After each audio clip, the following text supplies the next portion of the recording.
Alors salut à toi mon cher ami, sois le bienvenu dans cette nouvelle vidéo. Aujourd'hui nous allons parler de normes, labels, marquage.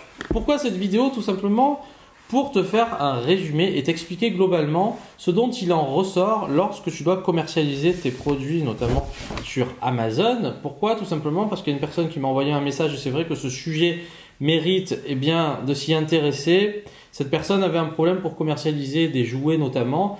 Amazon lui avait demandé de pouvoir justifier le marquage CE des produits, car comme tu le sais, lorsque tu vends des jouets, mon cher ami, il faut faire très attention. Résistance à l'arrachage, résistance au feu. Pourquoi? Tout simplement parce que si demain il y a un problème et que le consommateur a acheté le produit sur Amazon, Amazon risque de se faire taper sur les doigts et risque d'être confronté à des problèmes. Et donc en amont, il doit être garant de la qualité des produits qu'il propose, notamment lorsque c'est un produit assez tendancieux à commercialiser, et pour le coup les jouets n'échappent pas à ce marquage là. Et donc si tu veux, je vais te faire un petit point là-dessus parce que c'est vrai que c'est pas forcément ce qu'il y a de plus sexy dans le business, mais pour le coup il faut vraiment t'y intéresser si tu ne veux pas avoir de problème. Alors j'ai pris des notes là parce que c'est vrai que je suis pas non plus un expert dans ce domaine, mais je sais exactement comment cela fonctionne, et le but de cette vidéo c'est vraiment de te faire un point là-dessus. Donc la première chose dont on va parler, ce sont les normes. Une norme s'applique à la fois sur un produit ou sur un service.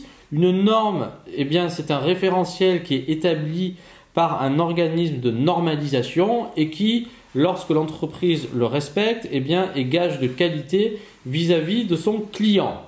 Pourquoi je te dis ça?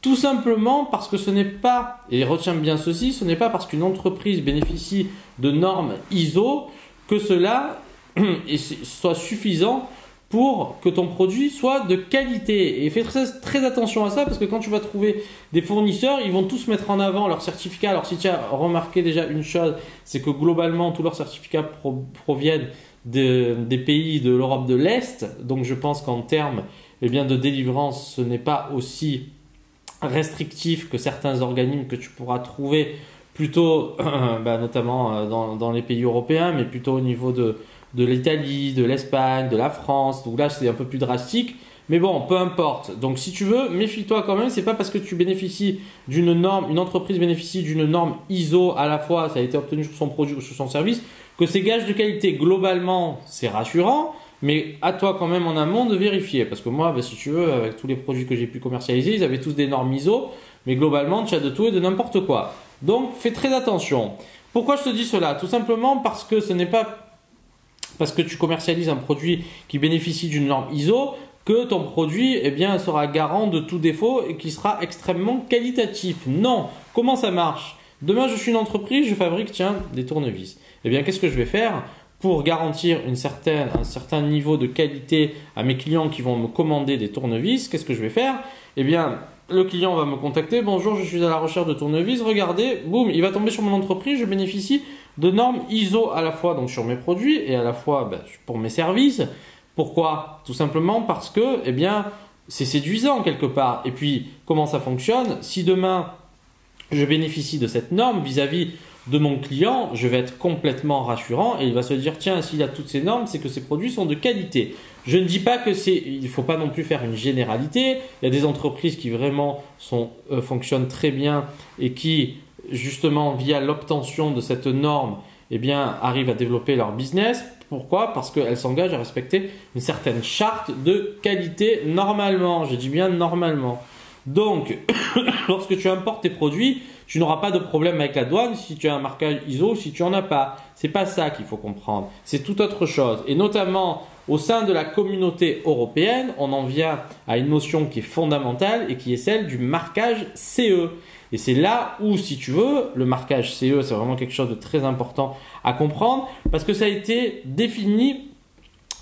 Si tu veux, c'est quelque chose de réglementaire. Qu'est-ce que ça veut dire? Ça veut dire que pour certaines catégories de produits, tu es obligé dans l'obligation, sinon tu enfreins la loi, tu es dans l'obligation de bénéficier de ce marquage. Alors notamment pour les dispositifs médicaux, pour les jouets. Donc je vais te publier une petite liste, j'avais fait une capture d'écran, tiens je vais te la mettre dans la vidéo ici. Voilà. Et donc, si tu veux, eh bien, le marquage CE s'applique à tous ces produits. Ce n'est pas, si tu veux, une certification. Ça répond à des exigences essentielles avec des obligations de résultat. C'est-à-dire qu'il y a une nomenclature à respecter. Si ton produit ne passe pas cette nomenclature, tu ne peux pas bénéficier du marquage CE. Et normalement, tu n'as pas le droit de commercialiser tes produits. Alors, pour la petite anecdote, je vais quand même t'en parler, mon cher ami. Parce qu'une fois, lorsque je faisais des sourcings d'un certain produit, qu'est-ce qui s'est passé? Eh bien, je suis tombé sur une entreprise chinoise qui m'a dit, je lui ai dit, mais est-ce que vos produits bénéficie du marquage CE. Qu'est-ce qu'elle m'a dit? Ah bah si tu veux, je te rajoute CE. Mon cher ami, c'est pas sérieux. Donc quand tu fais ce genre de choses, il faut vraiment que tu t'assures de la qualité de tes produits et que ton fournisseur puisse te délivrer eh bien, un marquage CE avec tous les tests qui ont été effectués en laboratoire pour en amont pouvoir eh bien, te préserver de certains problèmes éventuels. Et globalement, c'est vrai que c'est très important de le faire. Sinon, lorsque tes produits vont arriver en douane, si tu n'as pas les documents nécessaires, qu'est-ce qui va se passer? On va te bloquer ta marchandise. Je peux le comprendre. Donc, si tu veux, il faut vraiment que tu fasses très attention lorsque tu contactes ton fournisseur à ce qu'il puisse te fournir tous les documents qui ont été nécessaires à établir le marquage CE et au moins tu n'auras pas de problème vis-à-vis eh bien, d'Amazon, vis-à-vis de la douane. Attention, si tu commercialises tes produits en dehors de l'Europe, le marquage CE n'a aucune valeur. Donc fais très attention à ça. Si tu es aux États-Unis, eh bien, il y a des normes qui sont complètement différentes et il y en a 4. L'OSHA, qui est une norme qui a été établie pour respecter eh bien, tout ce qui est sécurité autour du travail. Ça a été établi par le ministère du Travail américain. Ensuite, tu as l'ANSI, l'UL et enfin le NFPA. Et donc, si tu veux, globalement, tout ce qui est UL, c'est pour les produits électriques, électroniques. Parfois, eh bien, l'UL se rapproche de l'ANSI pour certifier ses produits, c'est-à-dire souvent les risques inflammables, etc. Donc après, encore une fois, moi, mon conseil, vraiment, c'est avant de faire les choses, il faut que tu te renseignes un minimum. De la même façon, concernant eh bien, les labels. Alors, le label, qu'est-ce que c'est? Si tu veux, là aussi, c'est une sorte de... Quelque part, c'est une sorte de marquage qui est fait... Alors, c'est pas tout à fait un marquage, c'est un label. Mais si tu veux, lorsqu'on appose eh bien, un label sur un produit, c'est destiné à rassurer là aussi le consommateur. Et ça a été établi par un gros groupement de professionnels qui eh bien, établit une sorte de cahier des charges qualité qui, s'il est respecté, eh bien, le professionnel de telle ou telle filière pourra bénéficier de ce label. Et cela eh bien, est là aussi pour rassurer le client quant à la qualité des produits pour pouvoir en vendre plus. Tout simplement, lorsque tu achètes un poulet que tu en feras, tu as le label rouge. Lorsque tu achètes un produit, notamment par exemple des huiles essentielles, tu as le label EcoCert. On voit aussi le label AB. Tu le vois de partout. AB, c'est hyper populaire. C'est un label. C'est-à-dire que ça, quelque part, c'est gage de qualité, mais ça n'a aucune valeur en soi. Et notamment, il y avait une polémique autour, je ne sais plus de quel label, en fait, concernant les produits ménagers. Et en fait, si tu veux, il disait que quand même s'il y avait un label, c'était pas assez qualitatif et ça polluait quand même beaucoup la planète. Donc bon, bref. Donc encore une fois, ce n'est pas aujourd'hui, et c'est vraiment, encore une fois, j'insiste là-dessus, ce qu'il faut retenir de ce que je suis en train de te dire, ce n'est pas parce que tu bénéficies d'une norme ou d'un label que globalement ton produit est 100% qualité et il faut vraiment qu'en amont tu t'affaires à vérifier. Et après concernant tous les marquages CE obligatoires, là tu n'as pas le choix, c'est soit tu les as et tu peux le prouver, soit eh bien tu te contentes de tricher et tu dis à ton fournisseur mets-moi CE et je tente le coup. Parfois ça peut passer, parfois ça ne peut pas passer, mais attention aux problèmes éventuels que tu pourras rencontrer par la suite. Le but n'est pas ça, le but est de faire des choses correctement. Donc pour le coup, eh bien j'espère que tu y vois un peu plus clair maintenant. Et je te dis à très bientôt pour une nouvelle vidéo. Tchuss! La citation du jour, mon cher ami. La vérité est en marche et rien ne l'arrêtera. D'Émile Zola. C'est très vrai, mon cher ami. C'est-à-dire qu'à un moment donné, eh bien, la vérité finit toujours par ressurgir.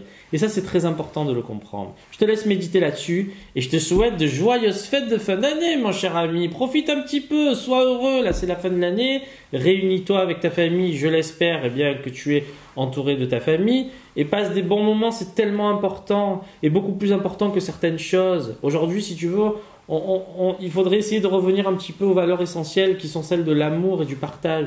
C'est tellement important, mon cher ami. Je te souhaite vraiment le meilleur en cette fin d'année et je te dis à très bientôt. Tchuss! Eh oui, on est toujours là. Quand même, on va pas arrêter en si bon chemin. N'ayez pas peur, mes chers amis, je suis toujours là, mais j'étais un petit peu fatigué. J'ai eu une grippe, après j'ai eu un problème de caméra, après mon ordinateur, là il y a un truc, bon bref, j'ai eu un petit peu des cafouillages, mais mon cher ami, quand même, on continue.